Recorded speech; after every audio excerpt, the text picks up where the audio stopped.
7 अप्रैल दोपहर 3 बजे जिला संत कबीर नगर के ग्राम सभा बरौली में हुई, जहां पे बिजली विभाग की लापरवाही की वजह से शॉर्ट सर्किट हो गई और कई बीघा फसलें जलकर राख हो गईं।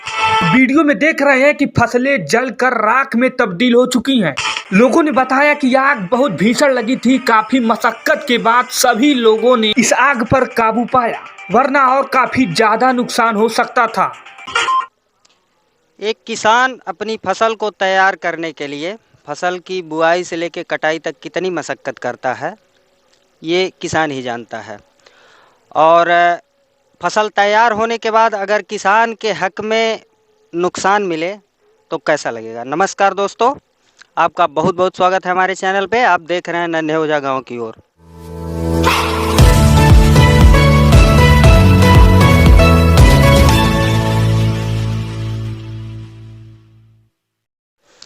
हम इस समय पहुँचे हैं उत्तर प्रदेश के संत कबीर नगर ज़िले के ग्राम पंचायत बरौली में, और जहां हम इस समय खड़े हैं वहां पे आप देख सकते हैं खाली मैदान है।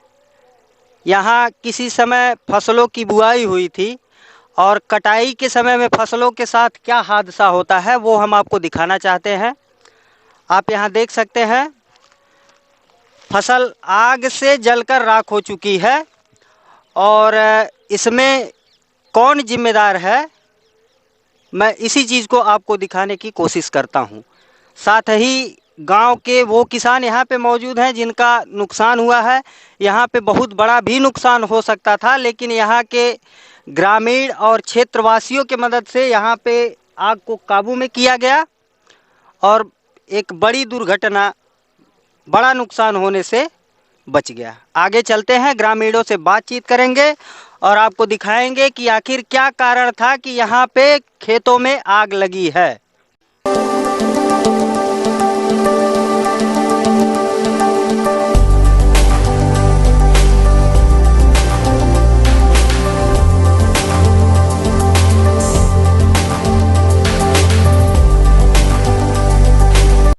दोस्तों, हम इस समय आ चुके हैं उन लोगों के पास जिनका भारी नुकसान हुआ है, जिनकी फसल जल के राख हुई है।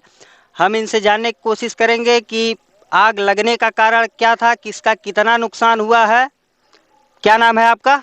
दयानंद चतुर्वेदी। कितनी फसल आपकी नुकसान हुई है?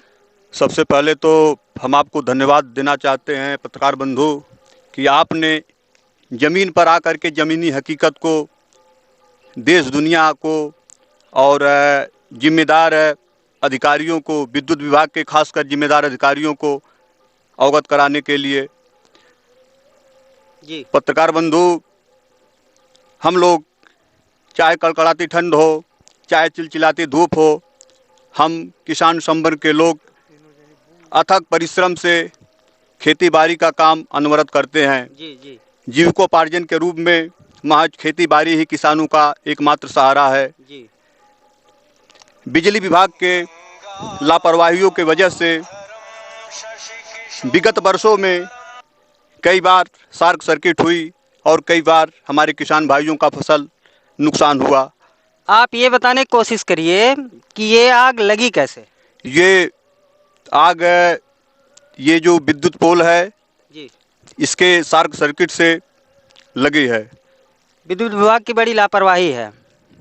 शॉर्ट सर्किट यहाँ पे हुआ है। आपको बताते चलते हैं कि यहाँ जहाँ हम खड़े हैं यहाँ एक पोल है, सामने दिखाइए, यहाँ एक पोल है। यहाँ से लाइन चेंज कर दिया जाता है। 11,000 वोल्टेज का ये पोल है और यहाँ पे इसको ज्वाइंट किया गया है। यहाँ शॉर्ट सर्किट होता है और नीचे आग गिरती है और पूरे फसल को जलाकर राख कर देती है।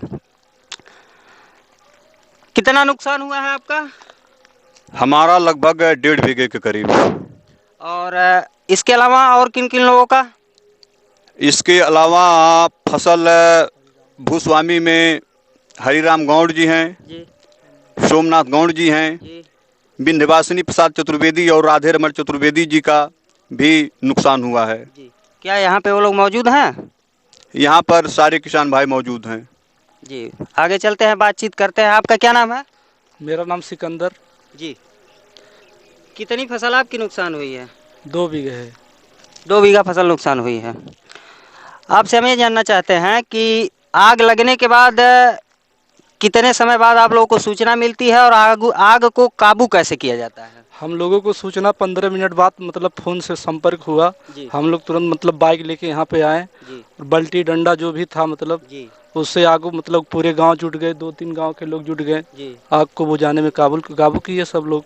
और फायर ब्रिगेड को भी सूचना दिए थे आप लोग? जी, फायर ब्रिगेड को भी सूचना दिए थे। जब तक फायर ब्रिगेड आ रही थी तब तक आग बुझ गई थी। जी फिर फायर ब्रिगेड वापस कर दिया गया था फोन जी। पे। आपका क्या नाम है? रोहित कुमार गौड़। आपकी भी फसल का नुकसान हुआ है? हमारी भी फसल का नुकसान हुआ है। तकरीबन कितना फसल नुकसान 2 हुआ? बीघा। 2 बीघा करीब आपका भी। कुल मिला जुला करके यहाँ पे तकरीबन 8-10 बीघे फसल का नुकसान हुआ है।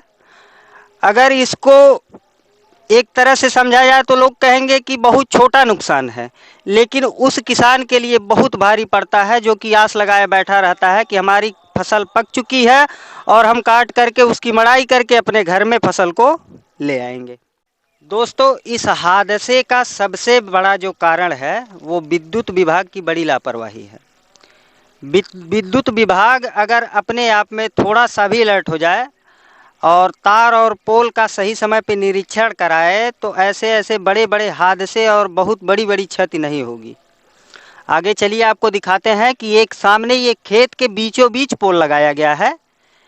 ये भी 11,000 वोल्टेज की सप्लाई जाती है किसी अन्य गांव के लिए। आगे देखिए, दिखाते चलते हैं।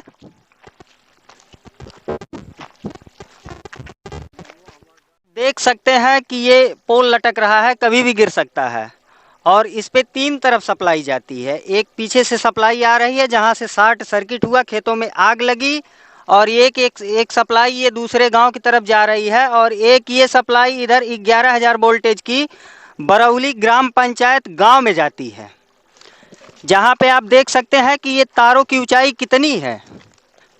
शायद कभी इन तारों की मरम्मत की गई हो।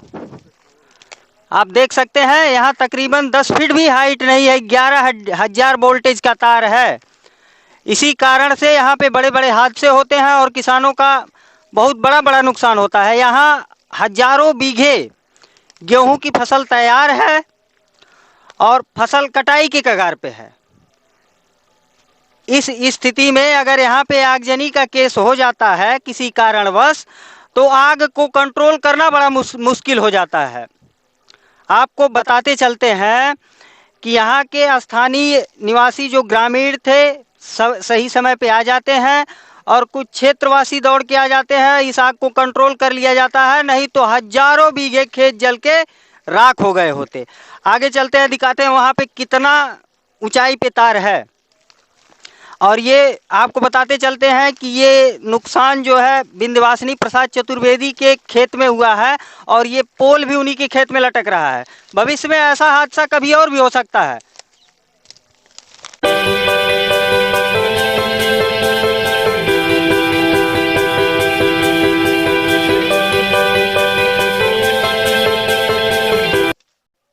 आगे आपको दिखाते हम यहाँ पे पहुँचे हैं। यहाँ देख सकते हैं आप, यहाँ पे 11,000 वोल्टेज का ये तार है, वहीं से चल के आ रहा है जहाँ आपको हम दिखाए हैं जहाँ पोल लटक रहा था।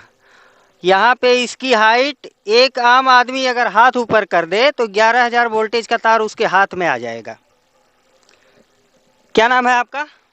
हमारा नाम विंध्यवासिनी प्रसाद चतुर्वेदी है जी। आप लोगों ने बिजली विभाग के आला अधिकारियों को सूचना नहीं दी इस चीज़ की? नहीं, हम तो बिजली विभाग के जिम्मेदार लोगों से कई बार शिकायत किए जी, लेकिन वो लोग सुनने के लिए तैयार नहीं हुए।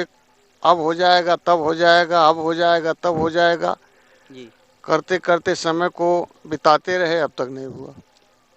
यही है, इसी तरीके से होता है काम, इसी तरीके से देश का विकास हो रहा है। और यही विकास मैं आपको दिखाने की कोशिश कर रहा हूँ कि यहाँ से एक अगर ट्रैक्टर निकलता है, यहाँ पे खेती किसानी का काम होता है, और अगर आपको यहाँ से ट्रैक्टर निकालना रहे तो यहाँ से ट्रैक्टर नहीं निकल सकता है, वो बिजली की चपेट में आ जाएगा। तो हमारा विनम्र निवेदन उन अधिकारियों से है जो बिजली विभाग के हैं कि कम से कम वो अपनी ड्यूटी सही तरीके से निभाएं और क्षेत्र में भ्रमण करके हर उन समस्याओं का निदान करें जिससे कि दुर्घटना होने का कोई बड़ा कारण न बने। धन्यवाद दोस्तों, मिलते हैं किसी ऐसे ही रोचक वीडियो में, तब तक के लिए नमस्कार।